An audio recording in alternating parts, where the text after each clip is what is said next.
कुणाल, डोंबिवलीतली सध्या वातावरण काय आहे, काय उत्साह पाहायला मिळतोय आणि कशी गुढीपाडव्याची तयारी असते? गुढीपाडव्याचा हा सण साजरा केला जातो डोंबिवलीत.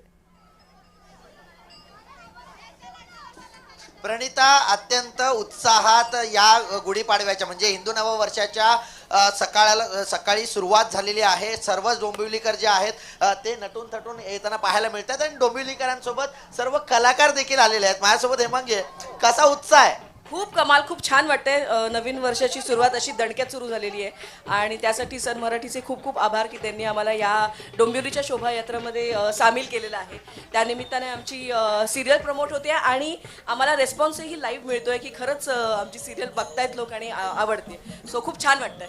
जय महाराष्ट्राच्या प्रेक्षकांना काय नेमक्या शुभेच्छा देशील गुढीपाडव्यात? खूप छान छान राहा. जगात जे काही चालू आहे त्याची थोडीशी जाणीव ठेवून माणुसकी सांभाळा आणि आपण आपले सण तर साजरे करतोच, पण म्हणून दुसऱ्यांच्या सणांना मला वाटतं कमी लेखू नये.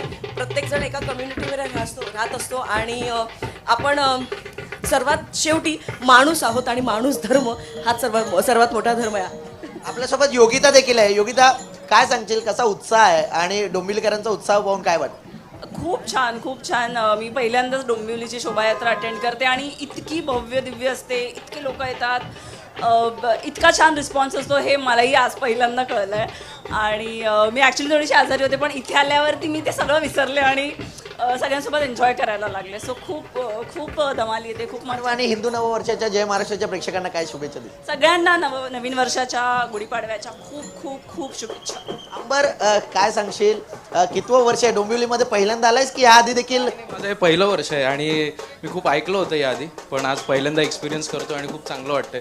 एकंदरीत लोकांचा उत्साह आणि ज्याप्रमाणे हे सगळं ऑर्गनाईज केलं फारच कमाल आहे. म्हणजे माझ्यासाठी हा खूप ओव्हरवेल्मिंग एक्सपिरियन्स आहे, कारण मी खूप ऐकलं होतं आणि मला असं सांगितलं गेलं होतं की इकडनं सुरुवात झाली शोभायात्रेची. म्हणजे आधी डोंबिवलीमधनं सुरुवात झाली, पण त्यामुळे एक्सायटेड होतो मी की कसं असेल काय असेल, पण फारच अप्रतिम आहे. म्हणजे प्रणिता, एकंदरीत पाहायचं झालं तर गुढीपाडव्याची सकाळ जी आहे किंवा हिंदू नववर्षाची सकाळ जी आहे ती चैतन्यमय झालेली आहे आणि सर्व डोंबिवलीकर जे आहेत ते हिरिरीने भाग घेऊन या शोभायात्रेला सहभागी झालेले आहेत.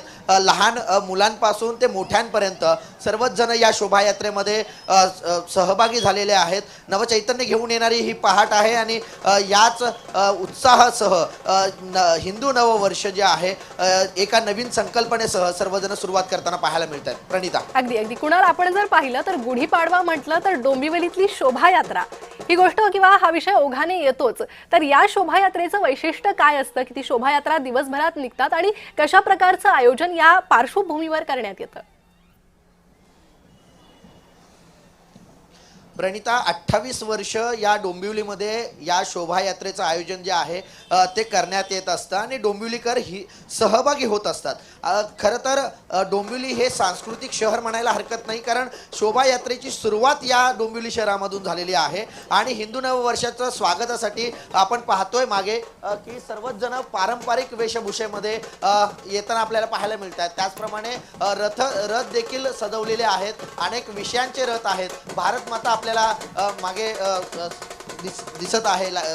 तर या सगळ्या गोष्टी ज्या आहेत त्या या डोंबिवलीच्या शोभायात्रेमध्ये पाहायला मिळतात. फक्त नेते मंडळीच नाही तर कलाकार, त्याचप्रमाणे सर्वसामान्य मोठ्या उत्साहात या शोभायात्रेमध्ये सहभागी झालेले आपल्याला पाहायला मिळतात. प्रणिता जी, कुणाल, पुन्हा एकदा या शोभायात्रेच्या निमित्तानं, गुढीपाडव्याच्या निमित्तानं तुमच्याकडे येणार आहे. तुर्तास धन्यवाद या सविस्तर माहितीसाठी.